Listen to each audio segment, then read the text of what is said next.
제가 가지고 있는 성경은 신약성경 368면에 히브리서 13장 1절부터 17절 말씀까지를 제가 한 절 읽고 여러분들 한 절 읽고 교독하며 읽도록 하겠습니다. 히브리서 13장 1절부터 17절 말씀입니다. 형제 사랑하기를 계속하고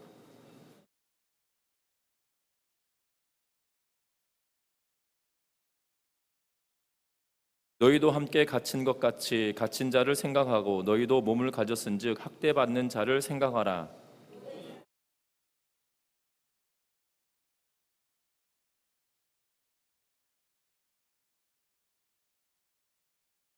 돈을 사랑하지 말고 있는 바를 족한 줄로 알라. 그가 친히 말씀하시기를 내가 결코 너희를 버리지 아니하고 너희를 떠나지 아니하리라 하셨느니라.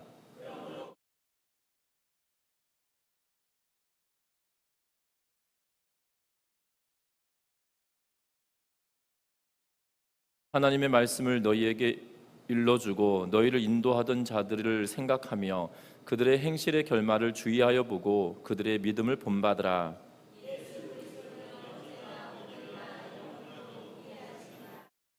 여러 가지 다른 교훈에 끌리지 말라. 마음은 은혜로서 굳게함이 아름답고 음식으로서 할 것이 아니니 음식으로 말미암아 행한 자는 유익을 얻지 못하였느니라.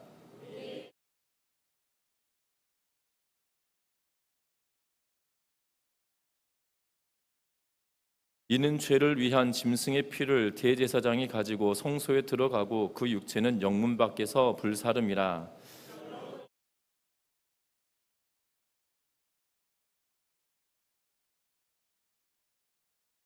그런즉 우리도 그의 치욕을 짊어지고 영문 밖으로 그에게 나아가자.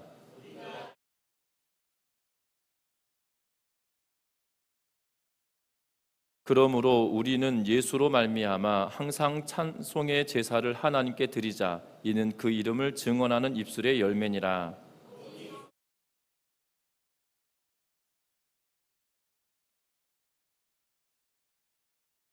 같이 읽습니다. 너희를 인도하는 자들에게 순종하고 복종하라. 그들은 너희 영혼을 위하여 경성하기를 자신들이 청산할 자인 것 같이 하느니라. 그들로 하여금 즐거움으로 그것을 하게 하고 근심으로 하게 하지 말라. 그렇지 않으면 너희에게 유익이 없느니라. 아멘. 우리 서로 인사 나누고 말씀 나누겠습니다. 사랑하고 축복합니다. 어느 시골에 사는 자매가 몹시 힘들게 생활을 하고 있었습니다. 신앙생활을 하며 믿음으로 이겨나가고 있었지만 그래도 너무나도 힘들었습니다. 생활의 질고 또 여러 가지 지켜야 될 것들이 또한 이 수호해야 될 것들, 지켜야 될 것들이 너무나도 많았던 이 시골 자매에게는 너무나도 힘든 일이었습니다. 그래서 기도 중에 이런 기도가 참으로 많았다고 합니다. 주여 너무나 힘듭니다. 주님 너무나 힘듭니다. 이렇게 말하면서 기도를 했다고 합니다. 어느 날 꿈을 꾸는데 이 자매에게 커다란 십자가를 질질 끌고 가고 있는 본인의 모습이 보였다고 합니다. 그때 때마침 예수님을 꿈속에서 만나게 되었고 그때도 주님께 이렇게 말했다고 합니다. 주님 너무 힘듭니다. 주님은 목수이지 않으십니까? 지금 내가 지고 있는 이 십자가를 조금만 잘라주십시오 라고 이야기합니다. 그때 주님은 빙그레 웃으시면서 잘라주셨다고 합니다. 그리고 자매는 꿈속에서 이 지고 가는 십자가가 너무 무거워서 계속 예수님께 3번에 걸쳐서 십자가를 조금 잘라달라고 이렇게 이야기했다는 거예요. 동일하게 예수님은 빙그레 웃으시면서 십자가를 조금씩 3번에 걸쳐 나누어 주셨다고 합니다. 그러자 이 자매가 십자가를 꿈에서 지고 가는데 한결 가볍고 편안했다고 합니다. 그런데 눈앞에 엄청나게 큰 강 하나가 등장하더라는 거예요. 그런데 뒤돌아오던 사람들이 자신들이 지고 있던 십자가를 그 강 위에 딱 걸쳤더니 자기가 서 있는 그곳과 강 건너편이 딱 맞아 떨어지더라는 거죠. 그리고 그 십자가를 내려놓고 그 위를 걸어가더라는 거예요. 그런데 이 자매는 자기의 십자가를 3번을 걸쳐서 잘라버렸잖아요. 여기서 딱 놓았더니 물에 폭 빠져버리더라는 겁니다. 그래서 그 나머지는 다 건너가는데 본인만 못 건너가서 서러운 나머지 강가에 털썩 주저앉아서 엉엉 울다가 꿈을 깼다고 합니다. 그리고 나서 꿈을 깨고 난 이후에 이 자매가 하나님께 기도하기 시작했다고 합니다. 이 너무나도 힘든데 하나님 꿈속에서조차도 그 힘듦이 나에게 더 힘들게 느껴집니다라고 펑펑 울면서 기도하자 그때 이 음성이 들렸다고 합니다. 누구든지 나를 쫓아오려거든 자기를 부인하고 자기 십자가를 지고 따를지니라 라는 말씀에 이 자매가 아멘 아멘 하며 소리를 쳤다고 합니다. 그리스도인들에게 있어서 삶의 고난은 어떻게 보면 필수적인 것처럼 느껴집니다. 왜냐하면 이 땅의 삶을 살아갈 때 예수 그리스도를 믿는다는 것 자체가 어떻게 보면 고난을 선택한 그러한 길이거든요. 그렇지 않겠습니까? 세상 사람들의 눈으로 보면 지금 이 시간 우리가 이곳에 모여서 예배하는 거 이해가 되지 않을 거예요. 지금 한창 눈을 뜨고 또한 바쁘게 또한 친구들을 만나고 또한 유희를 즐기며 또한 여행을 하고 그러한 순간 시간일 겁니다.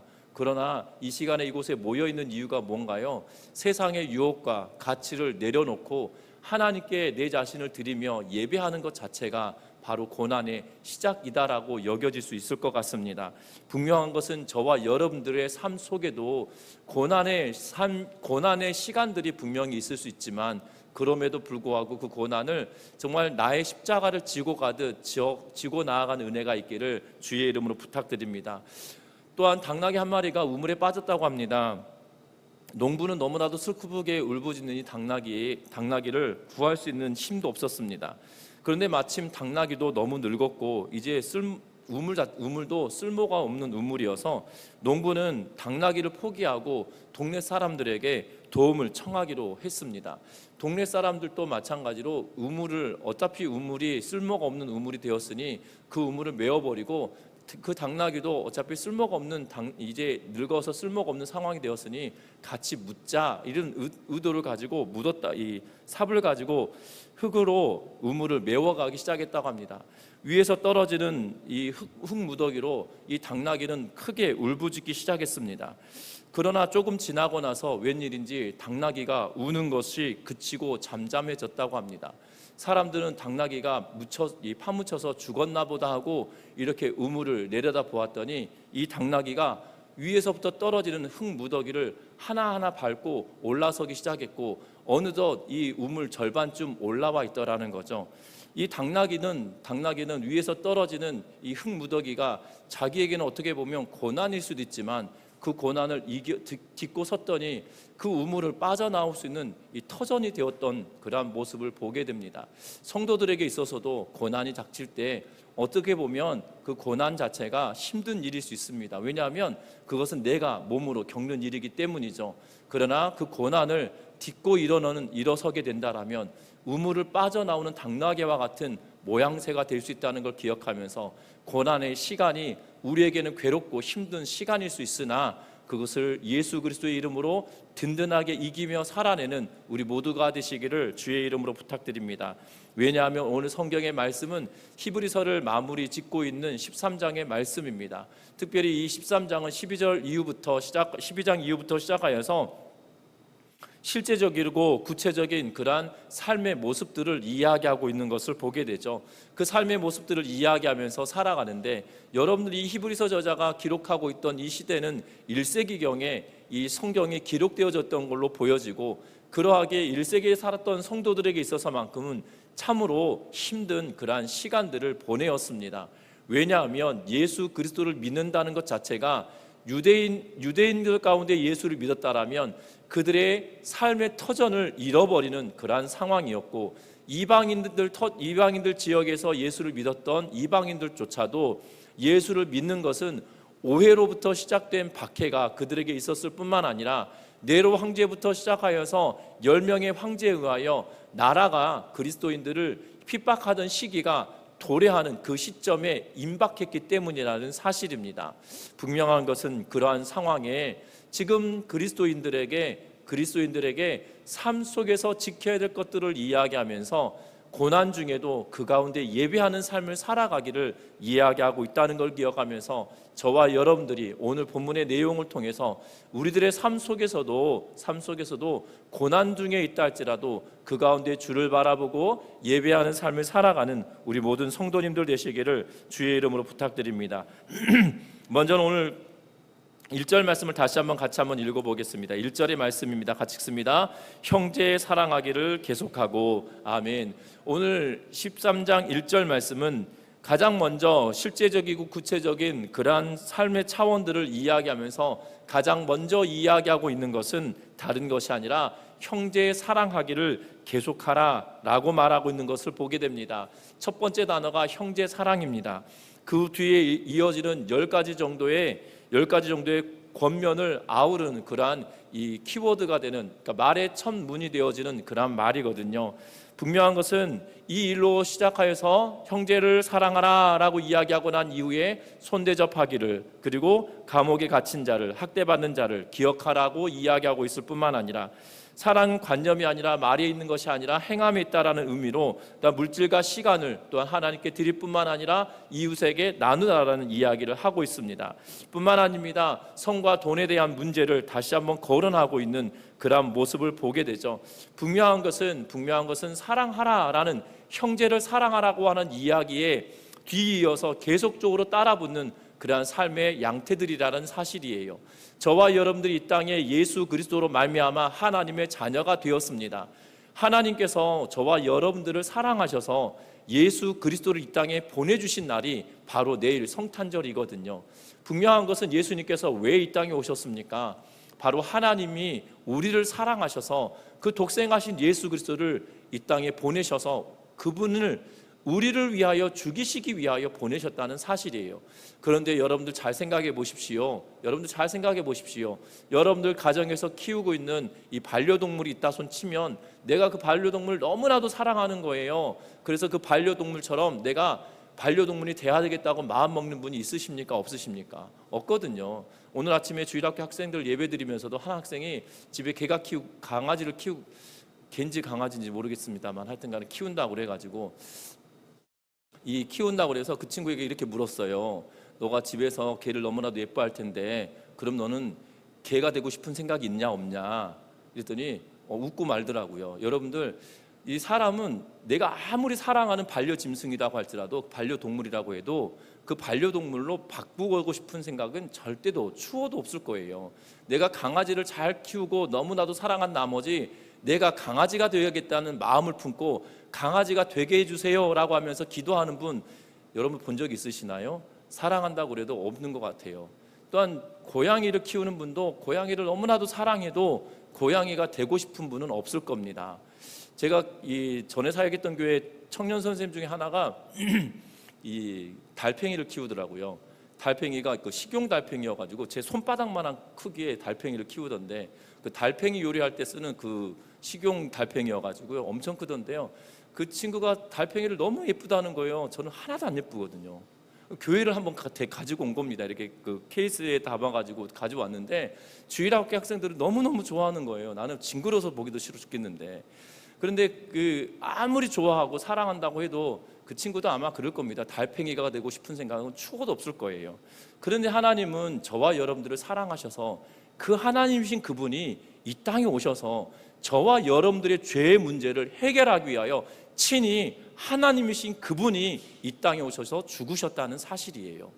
그 사랑을 경험한 자들이 바로 저와 여러분들입니다.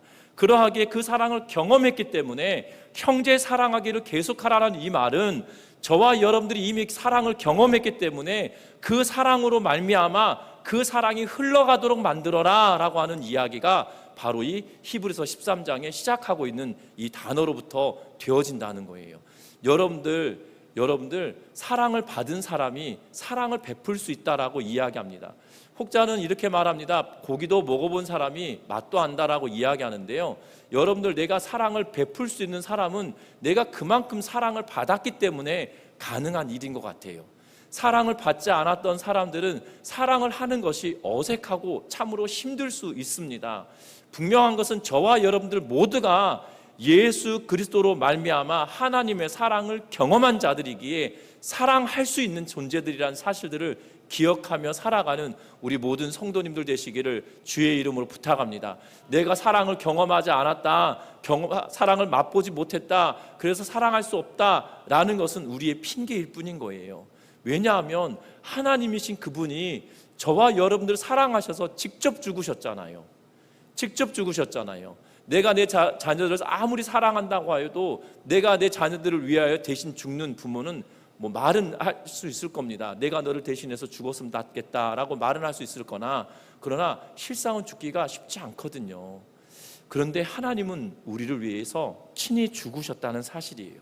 그 친히 죽으심이 차별을 두시고 죽으셨나요? 양영승 목사는 일단 키가 크고 일단 덩치가 있으니 너는 두 몫이다 라고 하면서 두 몫의 사랑을 주셨을까요? 아니거든요. 여러분들 가운데 체격이 왜소해서 하나님의 사랑을 저의 절반만 받았을까요? 아니거든요.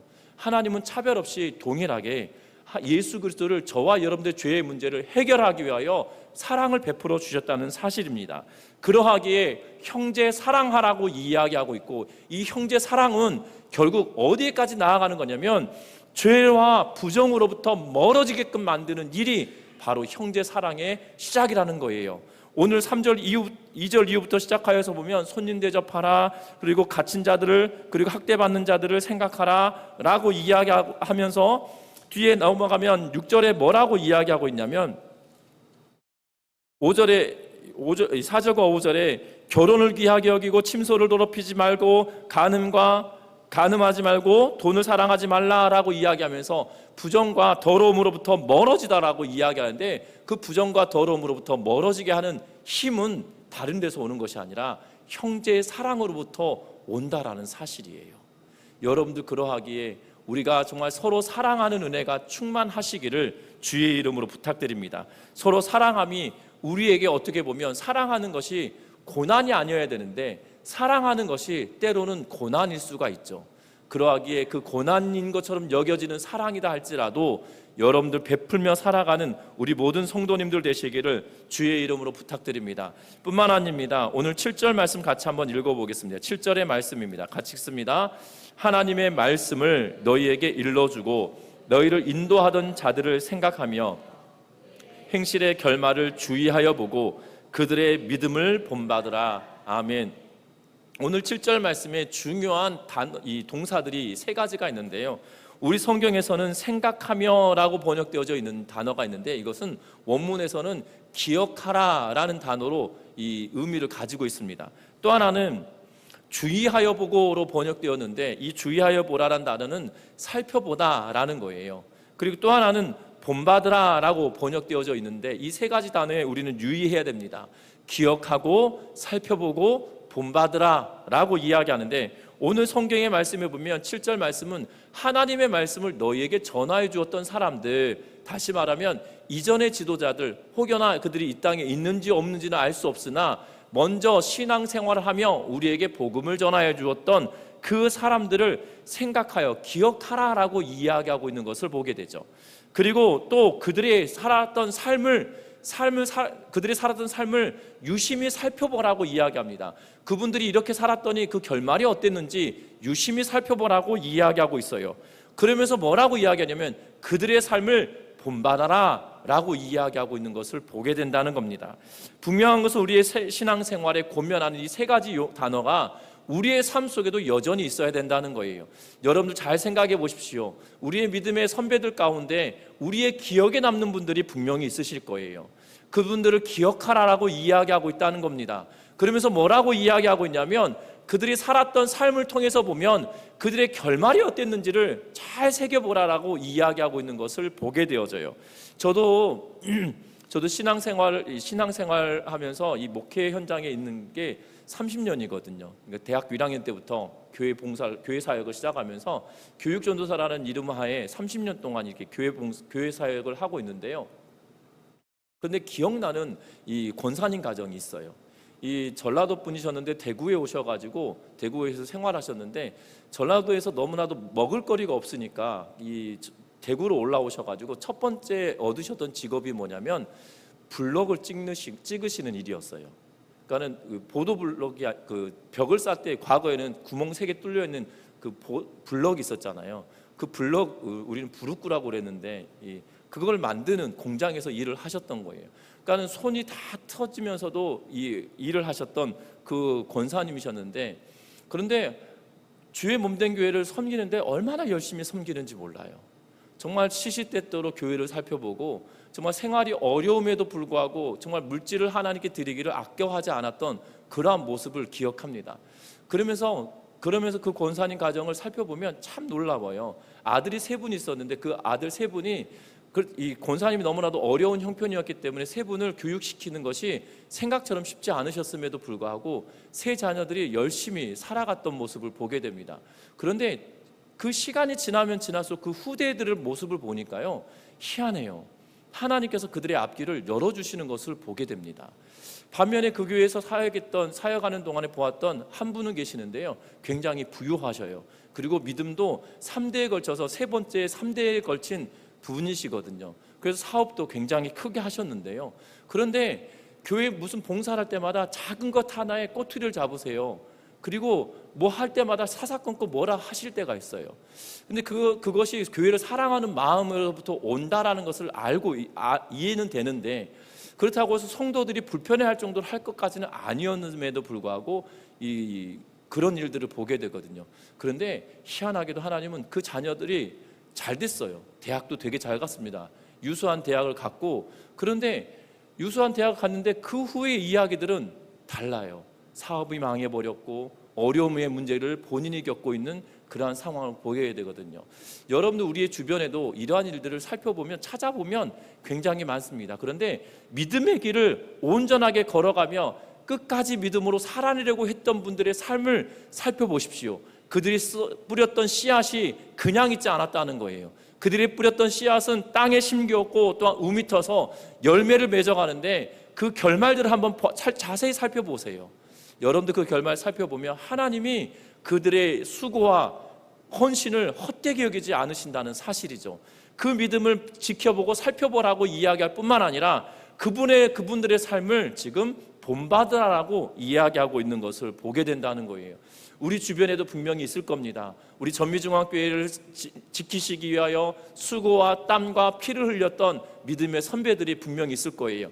78년이라고 하는 긴 시간 동안 이곳에 자리를 잡고 있었던 이 교회를 통하여서 이 78년의 역사 가운데 남아있던 많은 성도들이 분명히 있을 거고요, 그 가운데 우리의 기억에 남는 성도들이 있을 거예요. 그 기억에 남는 성도들 가운데 어떤 분이 있냐면 정말 믿음으로 열심히 살아냈던 분들이 있을 거고요, 또 한 분은 제가 말했던 것처럼 부정적인 의미의 기억에 남는 분들도 있을 거예요. 그런데 그들의 결말을 잘 살펴보세요. 여러분도 찾아보세요. 어떤 결말을 보고 있는지. 분명한 것은 하나님이 헌신과 수고를 결단코 좌시하지 않고요, 그 하나님께서 그 열매를 채워주시는 것을 보게 된다는 거예요. 그것을 보면서 저와 여러분들의 길도 고난처럼 여겨지는 그 순간이라 할지라도 본받으며 살아가는 은혜가 저와 여러분들 가운데 충만하시기를 주의 이름으로 부탁드립니다. 그러면서 오늘 본문의 9절 말씀을 같이 한번 읽어보는데요, 같이 읽어봅니다. 여러 가지 다른 교훈에 끌리지 말라. 마음은 은혜로서 굳게 함이 아름답고 음식으로서 할 것이 아니니 음식으로 말미암아 행한 자는 유익을 얻지 못하느니라. 아멘. 오늘 갑작스럽게 이야기를 하다가 믿음의 길을 걸어가라, 잘 본받아라 라고 이야기하면서 본받으라고 7절에 이야기하고 나서 8절에 뭐라고 말씀하셨냐면 우리 주 그리스도는 어제나 오늘이나 영원토록 동일하시다. 그러니까 과거에 우리의 믿음의 선진들을 지키시고 돌보셨던 그 하나님은 여전히 동일하셔서 지금 너희를 지키실 거야 라고 말씀해 주셨어요. 그러다 갑자기 9절에 뭘 이야기하냐면 음식에 대한 이야기를 합니다. 먹을 것에 대한 이야기를 하고 있어요. 그냥 갑작스럽게 이 이야기를 하고 있어서 음식을 제대로 먹어야 되나 말아야 되나 이 이야기를 하고 있나라고 오해할 수 있으실 텐데요, 그 말이 아닙니다. 여러분들 오늘 9절부터 시작하여서 읽었던 17절 말씀까지를 쭉 살펴보면 무엇에 대한 이야기냐면 결국 과거로 회개하지 말아라, 과거로 돌아가지 말아라, 이 이야기를 하고 있는 거예요. 여러분들 주제의 전환이 바뀌어졌기 때문에 굉장히 생소하고 낯설게 여겨질 수 있지만 오늘 이 말은 결국 뭐냐면 과거로 돌아가지 말라고 이야기하고 있어요. 그래서 10절에 말합니다. 우리에게 제단이 있는데 장막에 섬기는 자들은 그 제단에서 먹을 권한이 없나니? 라고 이야기하면서 말하면서 과거에 성전에서 예배하였던 대제사장과 제사장들의 모습들을 이야기하고, 그런데 너희는 그곳에서 먹을 수 있는 자격이 없다라는 이야기를 하고 있거든요. 다시 말하면 일반 성도, 다시 말하면 유대인들 가운데도 성전에서 제사 드렸던 것을 먹을 수 있는 자격이 있었던 사람들은 제사장 계열의 사람들과 레위 사람들밖에 없었어요. 그런데 같이 성전에 제사 드렸던 음식을 나눌 수 있는 유일한 것은 뭐였냐면 화목 제물이었거든요. 그런데 여기서 말하는 제단과 음식은 화목 제물을 말하고 있는 것이 아니라 성전에 드려져서 레위인과 제사장들이 취하는 그러한 이 제물들을 이야기하고 있는 것처럼 보여진다는 거예요. 그런데 성도들에게는, 일반인들에게는 그것이 먹을 수 있는 것이 아니다라고 이야기하고 있다는 거죠. 그러면서 12절에 뭐라고 이야기하냐면 예수도 자기 피로써 백성을 거룩하게 하려고 성문 밖에서 고난을 받으셨느니라 라고 이야기하면서, 과거에 제사를 지낼 때 성전에서만 드렸던 것뿐만 아니라 영문 밖으로 나가서 이 속죄제물로 사용되었던 짐승이 있었던 것처럼 예수님께서도 그 일을 행하셨다라고 하는 거예요. 그런데 뭐라고 이야기하냐면 그 예수 그리스도를 우리가 믿고 있으니 지금 과거에 행하였던 이러한 관습이나 이 일들 가운데 너희의 자리가 없었던 것처럼 그 고난의 자리, 과거의 자리에 여전히 너희의 자리는 없다라고 하면서 과거를 회개할 것이 아닐 것에 대하여 말하고 있다는 거예요. 지금 현재를 살아가는 것이 고난이고 또한 섬기는 길이다라는 사실이고, 때로는 이 길이 두렵고 염려가 된다 할지라도 과거로 돌아가지 말라라고 지금 이야기하고 있다라는 사실입니다. 여러분들 신앙생활하기 이전이 더 나으시나요? 신앙생활하고 난 이후가 더 나으신가요? 어떻게 보면 세상의 즐거움에 취하였던 분들은 지금 생각해보면 세상 것이 더 낫다라고 여긴 분도 있으실 거예요. 그리고 진짜 세상은 재미있을 수 있거든요. 그런데 우리의 영혼이 나만하지 않아요. 우리의 육체는 즐거울 수도 있고 우리의 마음은 즐거울 수 있지만 결국 남는 것은 아무것도 없습니다.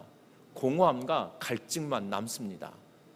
결국 저와 여러분들 이 땅의 삶을 살아갈 때 공허함과 갈증을 남기는 과거로 회귀하기를 원하시나요? 아니면 우리의 영혼이 소생되어지고 내 삶을 새롭게 바꾸시는 하나님의 은혜를 경험하는 고난의 자리에 있는 것이 낫다고 생각하시나요? 우린 잘 생각해 보셔야 됩니다. 우리의 삶은 과거로 돌아가면 몸이 즐거울 수 있습니다. 그런데 그게 진짜 즐거운 걸까요? 여러분들 정말 즐거운 일일까요? 아니라는 거죠. 과거로 돌아가면 즐거운 것은 짧은 순간이지만 고난의 시간은 긴 시간이라는 거예요. 또한 믿음의 길은 어떻게 보면 고난의 길이지만 그 고난의 길은 짧은 순간이지만 그 고난 뒤에 오는 즐거움은 영원할 수 있다는 거예요. 뭘 선택하시겠냐는 거예요. 세상의 즐거움이 길어야 100년이거든요. 그런데 우리의 고난은 길어야 100년이지만 100년 이후의 영원한 삶 속에 어떠한 기쁨을 누리며 살아갈 거냐, 100년의 즐거움을 낳고 난 이후에 영원한 고난을 받는 것이 낫겠느냐, 100년의 고난 가운데 영원한 즐거움을 얻는 게 낫겠느냐, 잘 생각해 보셔야 된다는 거예요. 지금 이 히브리서를 기록하고 있는 이 저자는 이 고난의 순간이 있다 할지라도 과거로 돌아가지 말아라 라고 지금 이야기하고 있다라는 사실입니다. 저와 여러분들 어떻게 보면 영문 밖은 과거의 삶을 이야기하고 있을 걸로 보여지고 유대교로 회귀를 이야기하고 있을 텐데 우리의 입장에서는 지금 예수 믿기 전에 나의 삶을 생각하고 그리로 돌아갈 것을 말하는데 그대로 돌아가지 말라고 우리에게 권고하고 있다는 것을 기억하면서 저와 여러분들이 과거의 회귀가 아닌 고난의 길인 것처럼 보여지는 믿음의 길을 걸어가는 우리 모든 성도님들 되시기를 주의 이름으로 부탁드립니다. 말씀을 맺으려고 합니다. 어떻게 보면 하나님의 부르심에 응답하는 것은 삶의 모호한 모습으로 나아가라고 말하는 것이 아니에요. 하나님께서 우리를 부르시고 하나님의 자녀 삼아주심은 그냥 애매모호한 상태로 유지하기를 원하시는 분이 결단코 아니시라는 사실입니다. 믿음으로 살아갔던 우리의 믿음의 선배들 가운데 우리들에게 긍정적인 의미로 기억나게 하는 분들은 어떻게 보면 삶의 모습에 정확한 뭔가 있어요. 삶의 모습에 명확한 무언가가 있습니다. 선명하게 삶을 살아갔던 모습을 보게 되어져요. 그런데 애매모호하게 살아갔던 분들 보면 공통적으로 부정적인 의미로 우리에게 기억나는 분들이 계시거든요. 근데 그분들은 세상과 하나님을 믿는 믿음의 길을 애매하게 살아갔던 분들이 훨씬 많아요. 여러분들 믿음은 하나님의 부르심에 선명한 삶을 살아가라고 우리에게 말하며 믿음의 선배들을 본받으라라고 말하고 있습니다. 뿐만 아니라 때로는 우리에게